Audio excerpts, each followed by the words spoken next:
அரசியல் தலைவர்களே, முக்கியமான பேச்சாளர்களே, இந்த சிறந்த நூல் மாமனிதர் நேரு அவருடைய வாழ்க்கையையும் வேலையை பற்றியும் சிறந்த படங்கள் வழியாக வெறும் காஃபி டேபிள் புக்கு மட்டும் இல்லாமல் அவர் சொன்ன மாதிரி இதுக்கு நல்ல கான்டெக்ஸ்ட் கொடுத்து நல்ல தெளிவான அர்த்தம் கொடுத்து ஒவ்வொரு படத்தையும் தெளிவான நமக்கு அளித்திருக்கிறார் கோபண்ணா. அவருக்கு என்னுடைய பாராட்டுகள். கோபண்ணா நீண்டகால நண்பர், ஜேர்னலிஸ்ட், எழுத்தாளர். இந்த ஆராய்ச்சியிலும் வேலையிலும் அவர் ஈடுபட்ட அந்த நாடு எனக்கு நன்றாக ஞாபகம் இருக்கு. இந்து ஆஃபீஸுக்கு வந்து பல நேரம் அங்கே இதை பற்றி பேசுவார். எங்கள் ஒரு சீனியர் ஜேர்னலிஸ்ட் பி ஜேக்கப் அவரோடு சேர்ந்து பேசி பல பல படங்களை பற்றி எங்களுக்கும் பல படங்கள் அவர் அளித்தார். அப்போ இந்த நூலின் முதல் பிரதியை பெற்றதை முதலமைச்சரிடம் பெற்றது பற்றி மகிழ்ச்சி அடைகிறேன், பெருமைப்படுகிறேன். தமிழில் சிறந்த பேச்சாளர்கள் இங்கே இருக்காங்க. நான் அதிகமாக அதில் பேச வேண்டிய தேவையில்லை. உங்கள் அனுமதியுடன் ஆங்கிலத்தில் சில வார்த்தை பேச கேட்கிறேன். மாமனிதர் நேரு என்பது பொருத்தமான title. Because Jawaharlal Nehru was not only the first but the greatest Prime Minister of India. Not just the greatest Prime Minister of India, but the greatest Prime Minister of India by an incalculable distance. Nobody can come close to Pandit Nehru in terms of overall contribution, life, work and contribution to the nation and the people of India. இதை வந்து elaborate பண்ண தேவையில்லை. For 16 years at the head of the government, 14 of them in Republican India after the Constitution was adopted, was promulgated. அவரை பற்றி several books, including biographies, have been brought out about Pandit Nehru. Michael Breacher, various others, even Shashi Tharoor has brought out a book recently. But the classic work, the most authoritative work, because he had access to the full primary documents, was by the historian Sarvepalli Gopal, his 3-volume biography of Jawaharlal Nehru. And Gopal, in the preface to the first volume, presents the greatness of the man in the following terms: the decisive role he played in the history of the 20th century. வெறும் இந்தியாவில் மட்டுமல்ல, உலகத்திலேயே ஒரு 20ஆம் நூற்றாண்டில் decisive role he played in the history of the 20th century. As a leader of the Indian people, as a representative of the new mood in Asia. ஏஷியாவில் ஒரு புதிய new மூடு ஏற்பட்டதில் ஒரு முக்கியமான அவருக்கு பங்கு அதில் உண்டு. அது representative. And as a spokesman of the international conscience, ஒரு பொலிட்டிக்கல் மொராலிட்டி அவருக்கு உண்டு. So as a spokesman of the international அப்படின்னு சொல்லி Gopal presents the different aspects and gifts of Jawaharlal Nehru. As an anti-colonial fighter first, the book deals with it very well. We must now highlight the fact that Nehru was one of the first Congress leaders to demand that the Congress party should resolve to make a complete and explicit break from all ties with British imperialism and the British Empire. And there was opposition to this course at various stages as the freedom movement reached its culmination, reached its peak. This is, I think, a very important contribution. The clarity with which he said India must be completely free from the British Empire. Of course, you can be a member of the Commonwealth on a new basis, the basis of independence, but you cannot be a part of that empire. We must break completely free from that. He deserves tremendous credit for that. There are other leaders, including those progressive congressmen, congresspersons and those on the left and so on. But to him belongs this distinction. Jawaharlal Nehru was also Mahatma Gandhi's political heir. And on January 15, 1941, Gandhiji stated, and I quote, "Some say Jawaharlal and I were estranged." சில பேர் சொல்றாங்க ஜவஹர்லால் நேருக்கும் எனக்கும் ஒரு மோசமான உறவு ஏற்பட்டது. We have fallen out என்று. It all requires much more than a difference of opinion to estrange us. We had differences from the time we became co-workers, and yet I have said for some years, and say so now is 1941, that not Rajaji, but Jawaharlal will be my successor.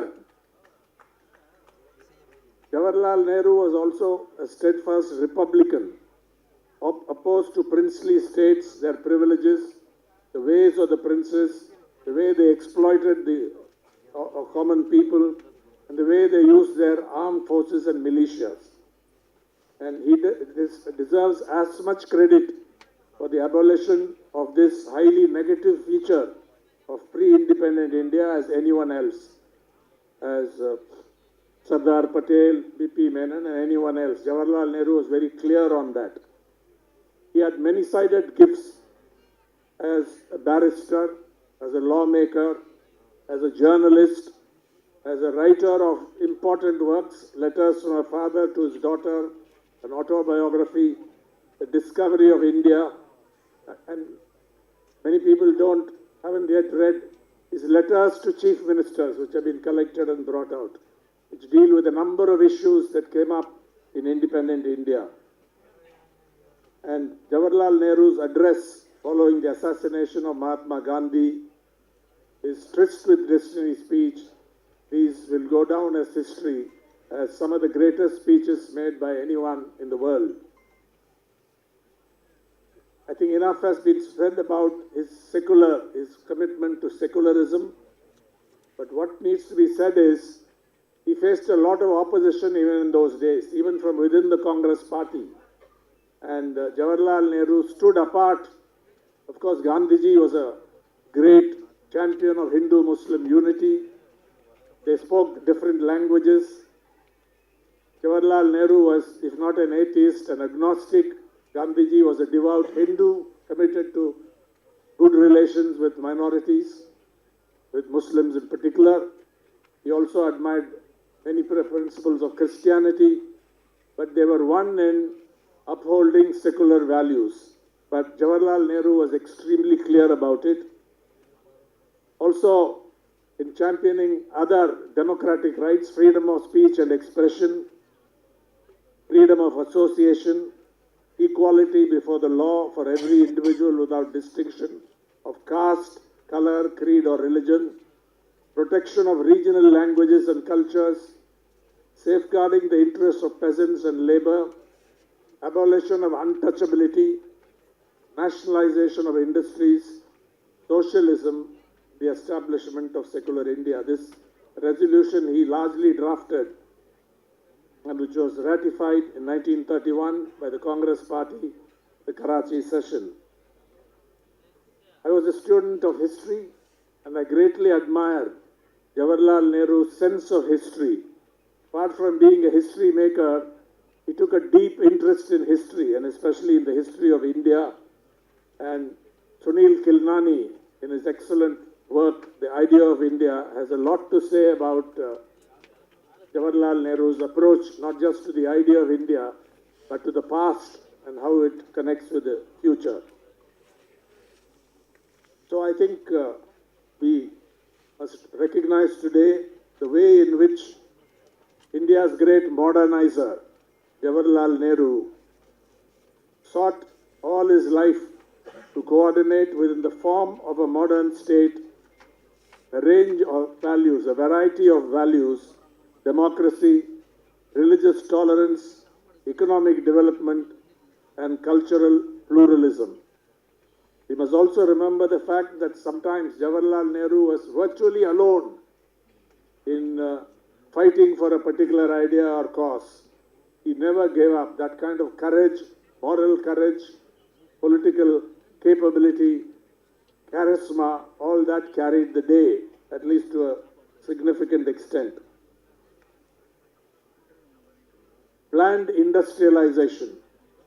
Both Jawaharlal Nehru and Subhash Chandra Bose were very clear. Their ideas were very different from Gandhiji's economic outlook. But they were very clear that the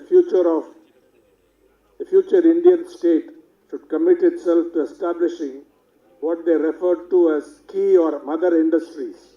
That is, heavy industries essential to build other industries and for India's self-defense.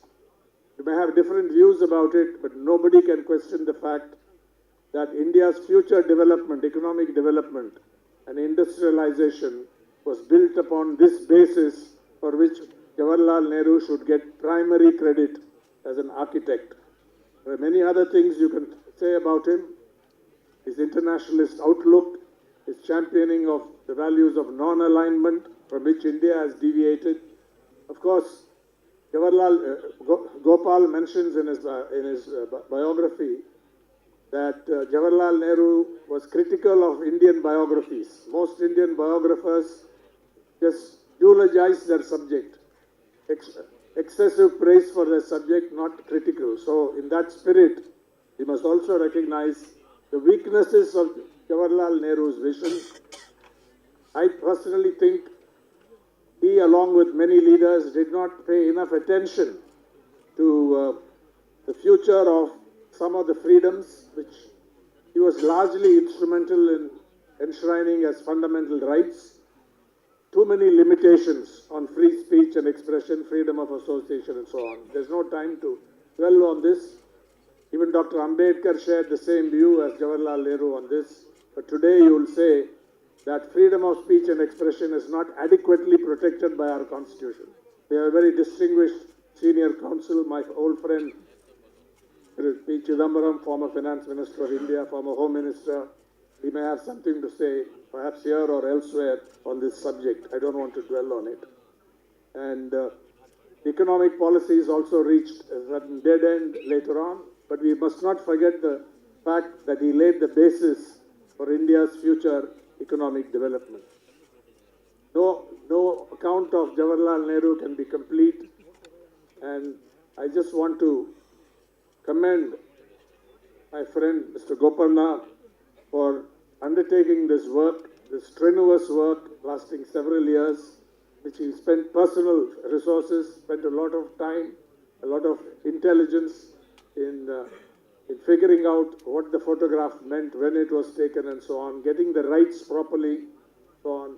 So it is a magnificent work, and I hope this book will be widely bought and disseminated, and young people will read it.